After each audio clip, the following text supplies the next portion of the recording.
et bienvenue à vous qui m'écoutez sur Mythical, il était une fois, chaîne de mythes, de contes et de légendes du monde.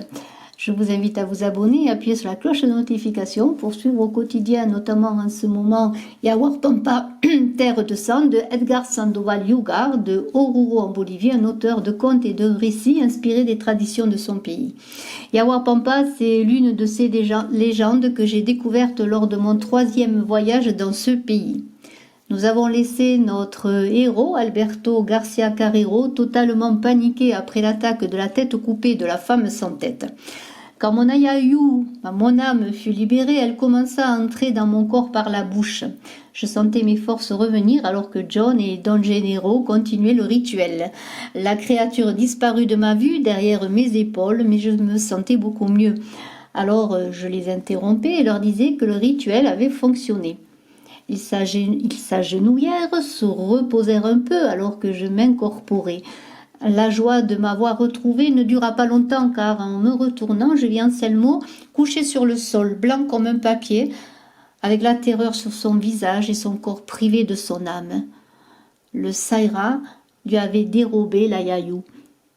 Entrons, si vous le voulez bien, dans le 3e épisode de ce monde de légendes ténébreux de cette terre perdue de Yawar Pampa, dans cet inconscient collectif qui appartient à chacun d'entre nous, une terre de légendes, d'esprits et de démons, de damnés et de prisonniers, une terre où l'on entre mais d'où l'on ne sort pas. Chapitre 13, El Lari Lari, le chat démoniaque.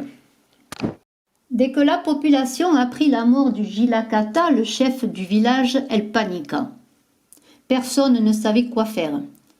Anselmo avait pris toutes les décisions importantes et sa disparition avait généré un état d'anarchie. Le seul qui semblait être calme, c'était Gennaro. Il observait tout le monde avec ce regard sombre qui me faisait peur.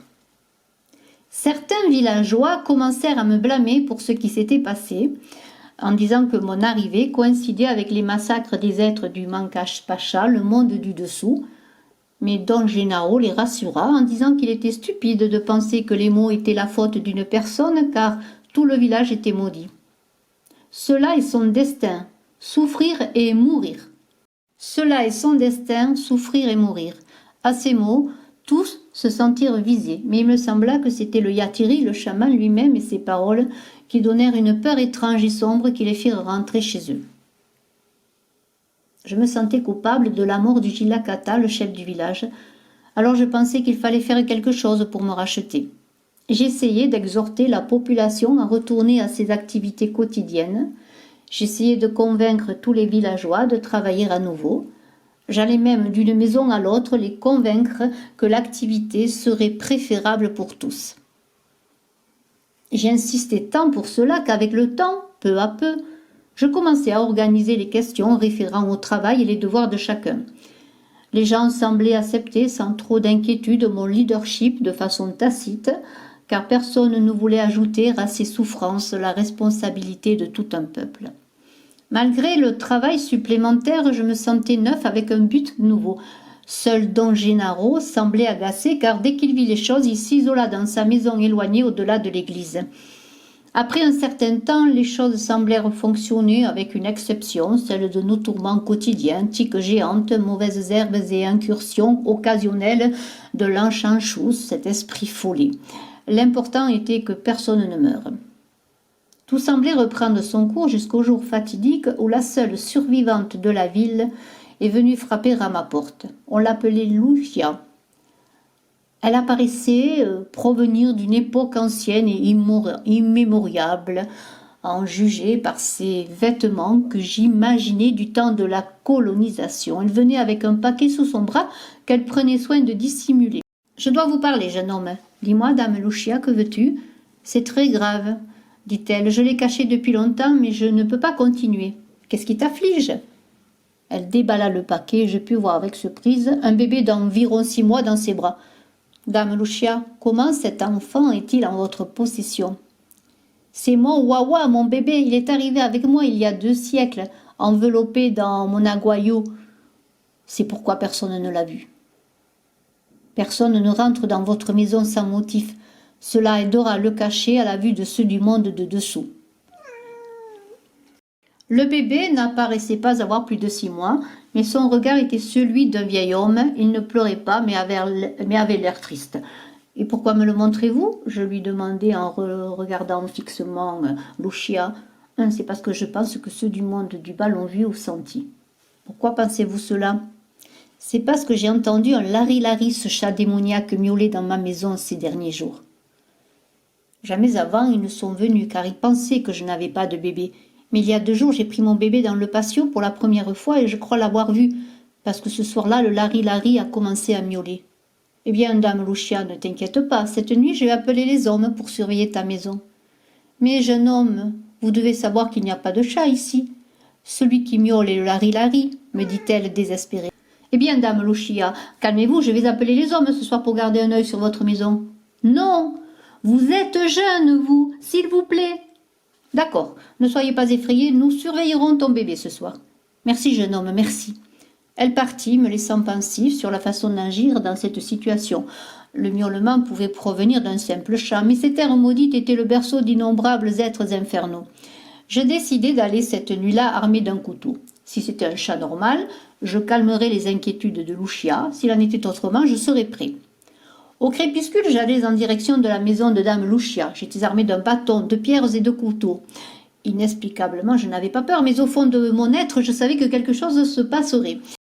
En analysant mieux la question, je me rendais compte que je n'avais pas peur parce que je n'étais pas en danger. Celui qui était en danger, c'était le bébé. Cette idée me faisait me sentir comme un être méprisant, mais je pensais pouvoir sauver le vieux bébé et effacer ainsi ma conscience. J'arrivais à la maison de dame Lucia, je la trouvais bien préparée.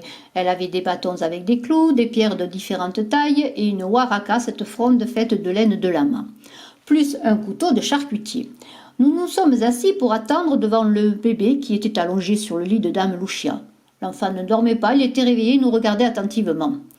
Après un certain temps, l'heure terrible est arrivée et nous avons entendu le miaulement du lari-lari, tout d'abord loin mais ferme et constant. Comme il approchait, on pouvait remarquer que ce n'était pas le miaulement d'un chat normal. C'était un miaulement faible, affligeant et horrible. C'était comme si un chat miaulait d'agonie, mais en même temps il était furieux et mauvais malgré ses dernières forces et son sort malheureux. Il semblait qu'avec ses miaulements il maudissait Dieu lui-même. C'était le son le plus terrible que j'avais jamais entendu. À un moment donné, quand le lari-lari fut proche, les miaulements commencèrent à nous inoptiser. Toute l'atmosphère se transforma en un défilé psychédélique de couleurs et d'objets en mouvement, comme jamais je n'avais rêvé dans mon pire délire. Au plus haut de mon délire, le lari-lari apparut, marchant lentement sur une poutre du plafond. C'était un chat noir, maigre jusqu'à l'os, sale, avec un œil puant. Le chat démoniaque allait être ma perte. Je reconnus en lui le chat de la folle Clotilde. Le chat infernal nous inoptisa avec ses miaulements horribles et le mouvement cadencé de sa queue qui bougeait. Lucia pleurait d'impuissance, délirant dans une léthargie de danse de mort. Le lari-lari s'approcha de l'enfant sans que l'on puisse rien faire, et lentement abaissa la queue, l'enveloppant autour de son cou, puis il commença à s'accrocher. Le visage du vieux bébé fit une grimace d'étouffement et après quelques instants de lutte interminable et inutile, il le tua. Quand il eut terminé son travail, il s'en retourna lentement et calmement. Sa queue mortelle s'agitait encore pendant que Lucia et moi restions immobiles et impuissants. Le vieux bébé était allongé sur le lit, le visage de la couleur bleue cadavérique. Quand enfin nous parvînmes à bouger, Lucia se jeta désespérée aux pieds de son enfant, pleurant, inconsolable. Ce serait une mort dont personne ne saurait jamais rien dans la ville maudite de Yaourpampa. Après avoir essayé de consoler vainement la mère centenaire, j'allai chez moi en silence, ma conscience tourmentant mon âme.